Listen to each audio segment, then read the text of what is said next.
Recently, Jagex has decided to increase the level cap for all skills up to 110, and after mining and smithing has gotten the first treatment, ModBreezy has asked on Twitter what we want to see for the next one, which is going to be focused on woodcutting and fletching. While this video is not gonna have almost fletching at all, it will have plenty of woodcutting because I was already working on some ideas for woodcutting, so I decided to make the video now since feedback is being asked for. Also keep in mind that because I was already working on this video, a lot of the ideas are actually gonna be below level 99 woodcutting, so they won't feel that gap between 99 and 110, because I do feel that the skill could do with a lot more stuff. As for the title, well, stick around till the end and I'll tell you all about it. Also, my new nobank is out, go give it a watch.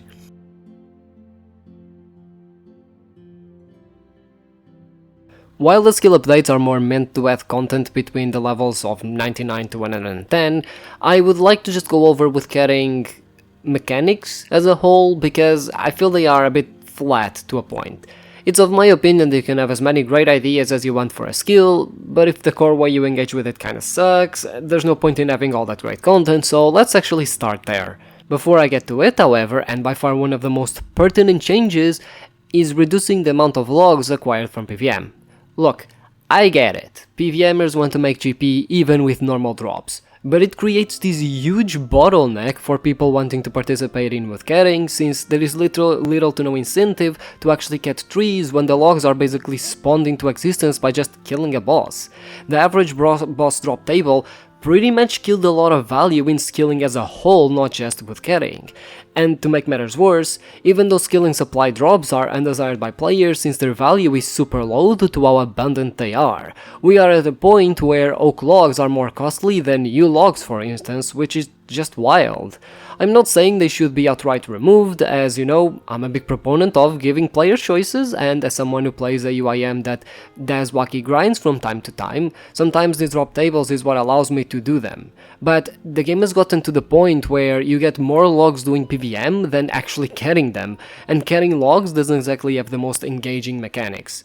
Therefore a nerf on the amount of logs you get from PVM is in order to bring more value back to skilling as a whole. And look, I understand this will hurt PVMers, however at the same time, PVMers are not the only community in the game. Sometimes you need to sacrifice your own privilege a little bit for someone else in the community to actually have a bit more joy playing this game. And in this case, nerfing the drop tables, in my opinion, is the correct thing to do. Speaking of true mechanics, however, the main thing I want to adjust are mostly minor, but they are things that seek to, spice up the core cutting tree gameplay. They aren't supposed to immensely change the way you interact with woodcutting, so these are more things that are added on the current woodcutting gameplay loop rather than reworking it. Speaking of which, a couple of weeks ago I made a video about a way that Jagex has to make core mechanics into dynamic training methods, and I think woodcutting is a perfect fit for that. So let's actually take all of that into our first change, which is currently the way the trees work. So the way the trees work currently is every time you get a log, there is a chance to deplete the tree. This is a pretty outdated way of engaging with gathering skills, as resource competition just goes against social skilling, which is what Jagex has been prioritizing for the past few years. It makes it way more annoying to actually train the skills, since by just being near others, your gameplay gets affected by making it both less AFK and less rewarding. My suggestion is to just change the depletion mechanics that trees have. You can have multiple approaches. I mean, the first one is just make resource nodes permanent. Trees never deplete essentially. Like, elder trees, although elder trees do deplete but they are on a timer instead, which is the old school RuneScape approach where a tree actually despawns based on a timer rather than on chance. This seems to work better even when the despawn timers are fairly low, like with oak and willow trees. Honestly, whatever approach you take doesn't really matter to me. What matters is that, you make it more friendly to engage with the skill while being able to be near other players, rather than just having to go halfway across Gillinor because someone is griffing your fucking trees. To complement this change and make woodcutting a bit more, engaging, there are a couple of mechanics I would like to introduce when actually interacting with the trees themselves. First, When you are cutting a tree, one of its sides will be weaker. This weak side changes after a certain semi-random period. Cutting the tree on that side will award extra Woodcutting XP. This would not change the way people currently interact with the trees normally, as the tree would still be cut normally, but you know, just like with mining, it would give a little extra incentive to be less AFK and actually pay attention to the screen more often.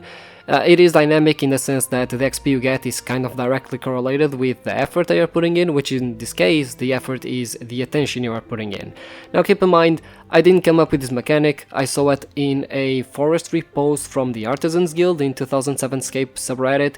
I cannot for the life of me refine that post, but credit to them. I just thought that this mechanic was pretty cool. They mostly suggested it as a two-handed thing, so if you have a two-handed axe you get access to this mechanic. I didn't quite agree with that, but as a base mechanic for everyone to enjoy, I think it's a really good one, so credit to them. Next, I'm looking for some fire making integration. I know, fire making is not the most exciting thing, nor is it part of the woodcutting and fletching update. However, fire making on its own is already not very engaging, and even when combining with woodcutting, look, essentially fire making can, get any help you can give it. So, from now on, every tree will have an option to light it on fire before cutting it. These will obviously grant you fire making XP, and it will grant you half of the woodcutting XP of cutting a tree that wasn't burned. And also, instead of getting logs, you would get ashes. With the release of Necromancy, ashes were highly sought after, and honestly, I was looking into it, you don't really have a lot of ways of getting them, aside from PVM, because of course PVM is the only thing that exists in this game. I jest, but still, this would make it an easier way for you to get ashes while also training fire making and woodcutting at the same time, or while also training woodcutting and passively training fire making at the same time. This would also be a better money making method because ashes currently have quite the nice price. And since we're talking about burning things, there's also a new option on logs to cinder the logs you gathered. This is a new, soft burn option. It does not actually take away from the old burning option, that option is still accessible. Cindered logs, on the other hand, would grant new types of logs according to the type of log that you actually used. So if you use oak logs, for example, and you cinder them, you get oak cindered logs. Willow logs give you willow cinder logs, and so on. These logs would be mainly used for two things. You can craft a log-specific arrow shaft. So again, if you have a oak burnt log, for example, you could craft oak arrow shafts. These new shafts will be combined with rune arrow tips, so instead of the strength coming from the tip of the arrow, which is currently what happens, where the shaft is always the same regardless of log, the strength would actually come instead from the type of shaft you use to make the arrow. These would have a special effect when used, much like gem bolt tipping for bolts, aside from the obviously differing strengths that they would have. I have not decided which effect they would have or what strengths, because again this video is about woodcutting, so I'll let you decide to come up with that one. It essentially would open a path on how you engage with fletching in the sense of how you fletch arrows. You can either, fletch the normal arrow shafts and choose a different arrow tip to tip the arrow with, or you can choose the rune arrow tip, which is the normal arrow tip, and then you could actually choose which arrow shaft you want to fletch the arrow into. The other thing you can do with cinder logs is distill them into cindered log powder. Much like ashes, it does not actually matter what log you use, as every log will give you the same cindered powder. They simply will award different amounts, much like how fletching regular arrow shafts does. However, you can combine this powder with firelighters and bolts to create a powder-infused bolt. This would work much like gemstone tipping currently does, except, instead of using gemstones, you use powder and firelighters. So essentially, you have two options with bolts, much like you have with shafts. Currently, what you can do with bolts in the game is craft a type of bolt and then infuse it with a type of gemstone and then enchant the tip of the bolt or enchant the bolt itself using magic for it to get an effect. This would work similarly in that instead of gem tipping it, you would actually powder tip it, and then you could quote-unquote enchant it by using firelighters instead, where each firelighter would give you a different effect. All this would essentially give a use to firelighters, and it would, deepen the things you can do with fire making a little bit more. Again, since the video is about woodcutting, I'll let you decide on the effects that the powder could have and what the firelighters would actually do.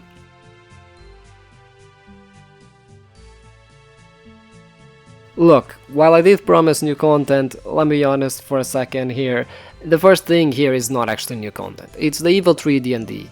One of the things I have a distaste for in RuneScape 3 is the fact that a lot of training methods are locked behind time. They're essentially time gated on how many times you can do them per day. Old school RuneScape has loads of minigames that the community actually perceives as training methods because that's kind of what they are. For example, Hollow Sepulchre or Guardians of the Rift, Agility and Runecrafting methods to be exact, they are minigames, but they're also minigames that the community just perceives as a training method, viable training methods in that. So in RuneScape 3 you do have a lot of these methods, but they can only be done daily to compensate for the huge amounts of XP that they actually give. This is an entire thing on its own that I will elaborate later on a video, so I'm not gonna touch on it right now, but essentially I think the Evil 3 would actually make a perfect minigame that could actually be used as a training method rather than you only being able to do it twice a day. I don't really want to change how the fight works. I think that it incorporates woodcutting, firemaking and farming pretty well, and I find it pretty fun to fight. Really, what I would do is simply change it to be a minigame people can actually use as a training method. To reiterate, being a minigame in this scenario is just to compartmentalize it into a system, when in reality it would just feel like a training method you can do with the respective skills. It would be something you unlock at level 30 for example, that would scale all the way to 99. This would go for all required skills obviously. This is not meant to be the best or fastest training method, just a more engaging one than regular trees. This tree would be placed in a specific static place, so players could join the fight at any point, as opposed to the tree just randomly spawning, or you could still have the trees randomly spawn, but be more on the scale of how old school RuneScape has falling stars, or I guess shooting stars, where you just go around Gillenor, you do them for a couple of minutes, and then you move on to the next one. Lastly, killing it would not necessarily yield rewards, but rather points for a woodcutting shop. The points would be earned on an action basis where each action provides a certain amount of points. So let's talk about the rewards you could acquire in said shop. Increased wood box capacity by 50 logs. Obviously, having more wood box capacity is always a good thing.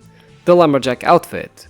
I know that you already can get it, but it would just stand as a different woodcutting related way of getting the lumberjack outfit. Ability to gild the lumberjack / sentinel outfit and the dragon hatchet. Essentially this is just purely a cosmetic fashionscape thing. Old school does it a lot and honestly it kinda looks cool at times. Lumberjack outfit transmog for the sentinel outfit. While you can actually use the sentinel outfit and still get the bonus from the lumberjack outfit, the opposite is not true, meaning that you do not get the bonuses from the sentinel outfit if you are wearing the lumberjack outfit. Personally, I prefer the lumberjack outfit, so it kinda sucks that I can't use that when I'm woodcutting. This would just be a simple transmog that would require the lumberjack outfit and the sentinel outfit, but as long as you're wearing the sentinel outfit, you can transmog it into a lumberjack outfit. Again, purely cosmetic. Bird nest add-on. These would essentially change any boosts that you have that, grant you more birds nests, but with this add-on you could make it more likely to get specific types of nests. So let's say that you have a 20% boost on birds nests. Well, with this add-on you could turn that 20% into, making it far more likely that you get seed nests as opposed of maybe eggs nests, for example. Just a simple little thing for you to control a bit more of the randomized element. It would still be randomized, as this does not eliminate the randomness of it, it would just make it more likely. A tier 90 smithable hatchet recipe. It would be crafted with Elder Rune bars. This is supposed to be the equivalent of the Elder Rune pickaxe. It would not have the +1 to +5, primarily because the way that trees work is not the same way that rocks work, because trees do not have HP, so it would be just a simple hatchet you can actually smith. I miss smithing hatchets, honestly. And lastly, the lumberjack sack, which would just be a sack with random logs, seeds and even nests. It's a consumable reward for the people that want to spend their extra points if they engage with this activity, perhaps a bit too much. On top of needing the points, you would also need logs in order to buy the rewards to create a bit of a log related sink.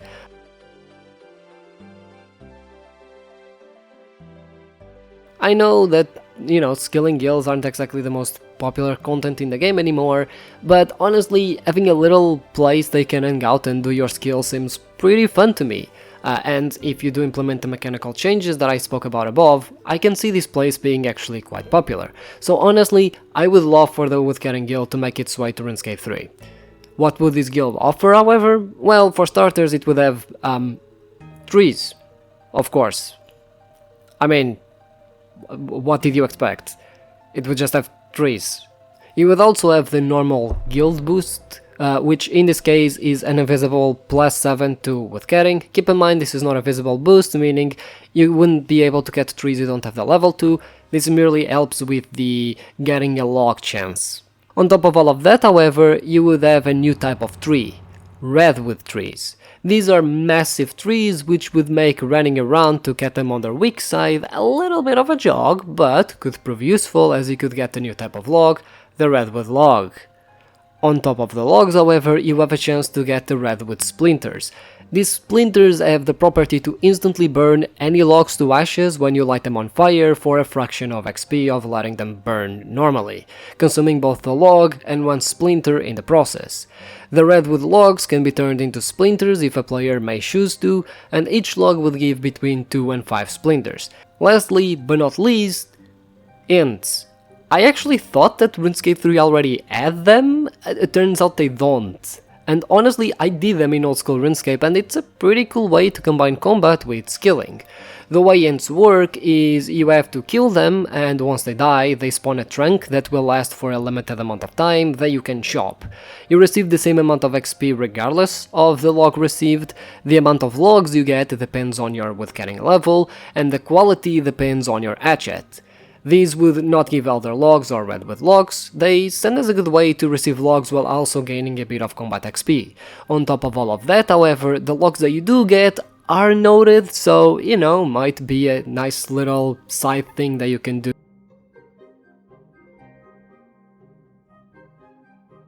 These trees are big fans of the desert. Sort of anyway, so the desert is where you will find them. What you can gain from them is mostly two things, their logs and rarely its sap. It's called dragon blood. This sap is usually applied to wounds in order to facilitate healing. The sap will be automatically consumed shall your hit points fall below 50% during combat. The sap will heal you over time at set intervals much like Excalibur, and it will provide a small damage reduction during its effect. It lasts for 60 seconds and you can reactivate it at any time as long as you are under 50% HP. The effects do not stack, and consuming when it's already active simply resets the 60-second timer, and this item stacks in your inventory. I know that this is not really gonna be very used by the people that are already good at PvM, but for people that are learning and are new at PvM, any type of damage reduction can help them survive a little bit longer, which, hey, any help is welcome, so this item is mostly focused on that side of things. And even for skilling, if you are, say, in the desert without a water source, hey, it can prove useful if you don't have the Excalibur, because the sap is tradable at the GE.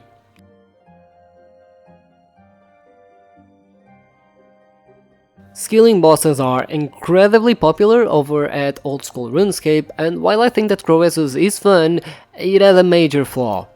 A fail state, essentially. In old school RuneScape, aside from Temporus, the only fail state that a boss has is pretty much your own HP.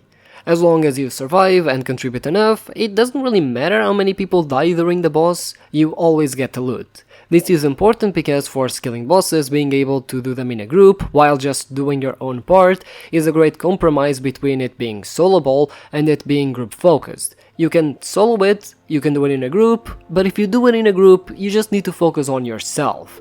This should make the boss much more viable to do with other people, even if they are noobs, which Croesus never allowed, because if other people fuck up during Croesus, it will fuck up your kill as well, and you will also die. Thus, this boss is much more focused on simply interacting with the boss as opposed to being one of those try-hard endgame bosses. It's a skilling boss, it's supposed to be more chill, it's not supposed to be super challenging or anything like that.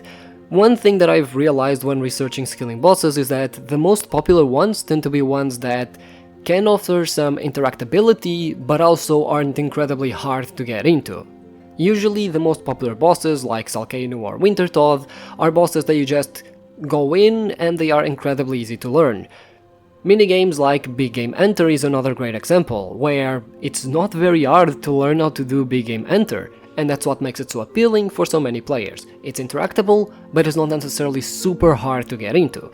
That's what adds at the core of the boss I've designed, because I present to you the cursed Redwood Behemoth. Redwoods are enormous red trees known for their size. As such, a farmer named John was sent to Berg the Rot in order to help plant these new specimens in the city, so, the city can actually try and recover with the amount of wood that the tree actually gives. With how much wood your average redwood tree gives, and being infused with divine energy, these trees set to give a lot of extra wood really fast. However, the energy from Mauritania and the Cursed Swamp have changed the seed unbeknownst to Farmer John. The rich soil cursed from centuries of paranormal activity has given way to a cursed redwood tree, the Cursed Redwood Behemoth. This boss fight is open to anyone with level 50 woodcutting, farming and firemaking. It also requires part of the completion of In Aid of the Mire queue in order to access the town of Berg the Rot. A couple of things before we get into the fight overview. The overall requirement to grow the tree will scale with the amount of players within the arena, meaning you don't need to fear not having enough contribution to get a reward, and if you're trying to solo it, it will also be viable. The roots will randomly spawn around the arena and they will be time sensitive, meaning only after they are taken care of does a timer start that will make them disappear. Don't fret, you should have both enough roots and enough time to still engage with them. This is not a first come first serve situation, so you will always be able to earn contribution. And contribution wise, there are essentially 3 approaches you can take. You can make an activity bar that slowly depletes if you don't interact with anything and can be filled by engaging with the boss fight. Make sure it's above a certain threshold when the boss dies and you get a roll in the drop table. You can also just have a point system where each action that helps defeat the boss gives you a certain amount of points, and after a certain threshold is reached, you secure a reward, as long as you don't die. And lastly, you can make it tiered. Depending on the amount you contribute, you get inserted into a tier with X amount of rewards. Fail to secure the bare minimum and you don't get any drops, although securing the minimum should not be hard. People can come and go at any point in the fight, however not being there in the beginning will affect your ability to earn proper contribution, meaning you can possibly miss out on rewards. The boss will have a cooldown between each kill to allow players time to bank and replenish supplies. As for an overview of how the fight goes, at first Farmer John will ask your help to nurture the redwood seed he planted. The seed will grow over a short period of time in which the roots in the ground will start cropping. Some of them will be diseased and you need to heal them. Plant cure is provided during the boss fight, present in the arena, so no worries about needing to bring your own. You will also need a water can to water the roots to keep the redwood tree growing, otherwise without water the tree will just slowly revert back to its seeded form until you help it grow again. There are also rotten tree roots you need to check out for. Cutting these is fundamental to allow the tree to grow healthy. Once the tree is fully nurtured, it will turn into the Cursed Redwood Behemoth. At this point of the boss fight, the arena will be divided in 4 sectors due to the big roots in the arena. Each sector will have an enchanted root you need to burn down in order to deactivate the boss's layer defense so you can cut its trunk.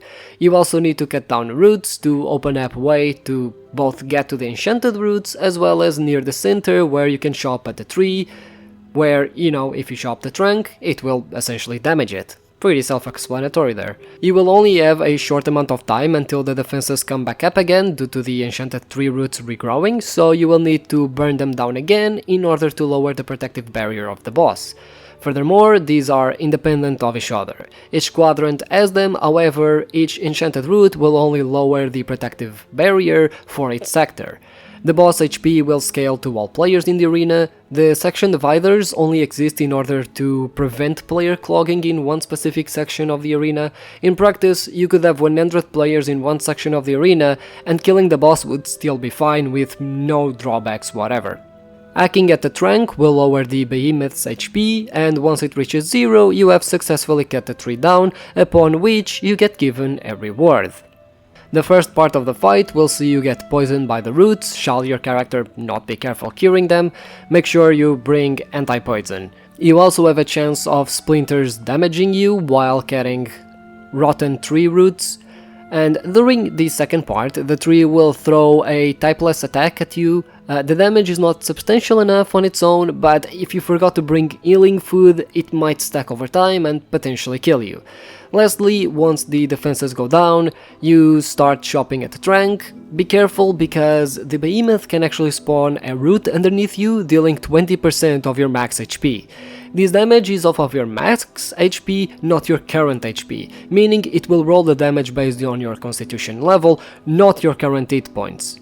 The boss will sit in a 8x8 area in the center of the arena. This place is inaccessible to the players and will be where all the visual boss related things are going to happen. The overall arena will be 16x16, including the 8x8 from the center of the arena. The lobby area will be a small 4x4, and the boss will sit just on the outskirts of Berg the Rot to the east, in the land between the city and the walls of Meyerditch. Currently there are vampires there, but to be fair, they can fuck off. Players may leave the fight at any time, however doing so will sacrifice any contribution that they have done throughout the fight. Once the fight is over, you get a reward. So let's talk about those. First of all, let's talk XP. This is not supposed to be one of the fastest XP methods by any means. Since it already provides decent amounts of GP and unique drops, I don't feel like it needs to be the best XP per hour. There needs to be trade-offs, and honestly, at this time, the XP is one of them. However, if you wish, you can talk with Farmer John and sacrifice all of your regular drops in order to obtain more XP during the fight. You would still roll unique drops, but get no normal drops. As far as normal drops go, you would get the normal wood spirits, ashes, seeds, logs, and even small amounts of divine energy. The amounts would not be substantial enough in order to substitute getting the trees themselves. As for the unique drops, there's mainly two. First, a spell you can learn, Fletcher's Imbue. This is a one-time unlock, and the spell works much the same way Magic Imbue does. You cast it with runes, and once it's been casted, all logs present in your inventory will become imbued, granting extra fletching XP. These will remove all other interactable options for the logs, leaving only the fletching option. The logs can be stored in your bank for later use if you wish. In case Jagex doesn't feel like they want to create an extra variant of each log, you can simply make it time-based, where the imbue works for 50 seconds, which is relatively how long it takes you to fletch an entire inventory of logs. So as long as the timer is active, you receive extra fletching XP for the logs crafted that were in your inventory. You need to cast it every time, obviously. Secondly, we have the Shard of the Lumberjack. This shard can be combined with the smithable tier 90 hatchet to create an augmentable version, the Hatchet of Fire and Dance. And yes, I know what I did there, because speaking of new hatchets, let's actually talk about them.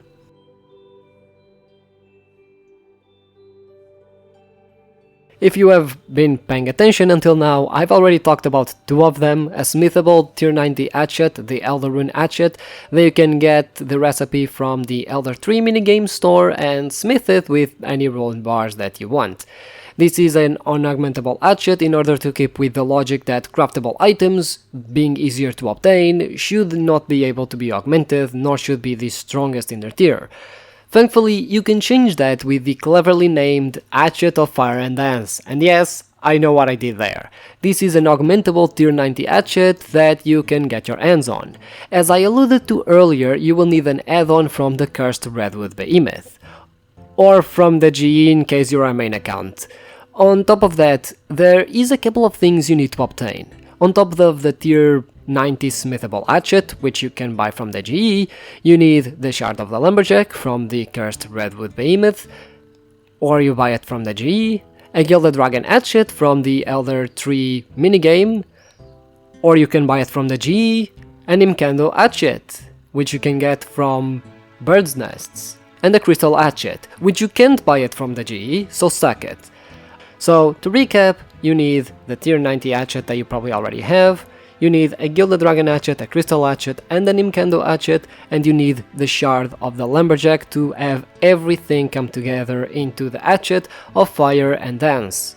I tried my best here to keep in line with the way you get the Pickaxe of Earth and Song, but I understand if people don't enjoy it. Personally, I enjoyed it, especially because, at least in this scenario, I would need to actually wish for random spawns, which is the case of the Dragon Gilded Pickaxe that you need to get, because that one has a minigame that has random spawns.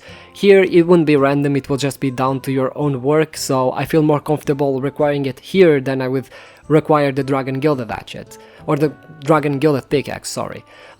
Either way, if you are looking for a more interested hatchet for some reason, I have a new tier 100 hatchet just for you. The Hatchet of Order and Chaos. And yes, I know what I did there.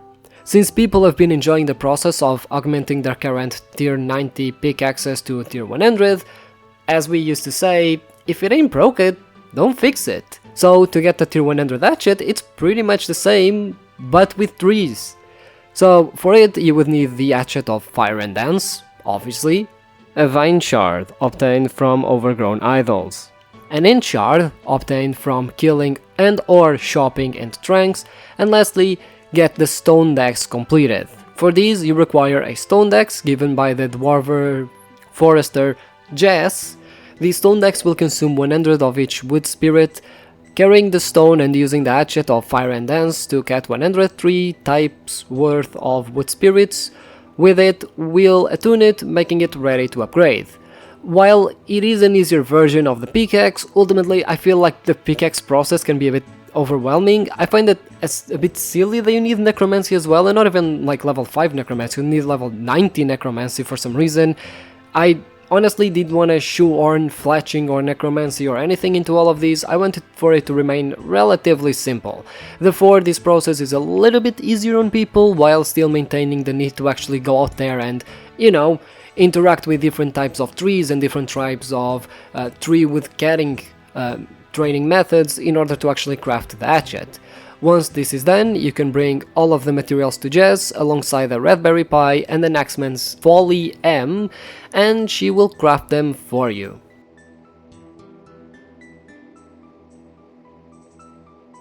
If you are wondering, no, the title of the video isn't because I require an Axeman's Folly M to craft the new tier 100 hatchet, but rather because my friend was incredibly high, said something really fucking stupid, and then said something really smart right after.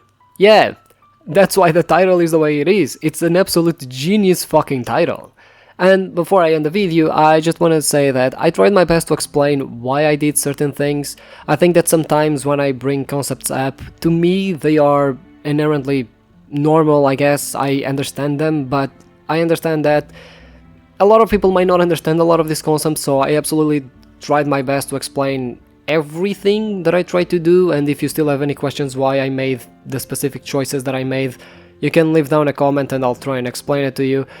So, you know, feel free to ask why I made things one way or another, but yeah, I tried my best to just explain the logic behind them, because, believe me, they have a logic. The reason as to why I brought up all of these things, you know, the boss fight and everything, all of them have a logic behind them, and I hope I did a satisfactory job at explaining it. So yeah, also subscribe if you haven't, because people seem to love the videos, but no one ever clicks that little button right there, and honestly that would help me a lot. So if you enjoy this type of videos where I yap about the game and I teach concepts of the design of the game and stuff like that, subscribe.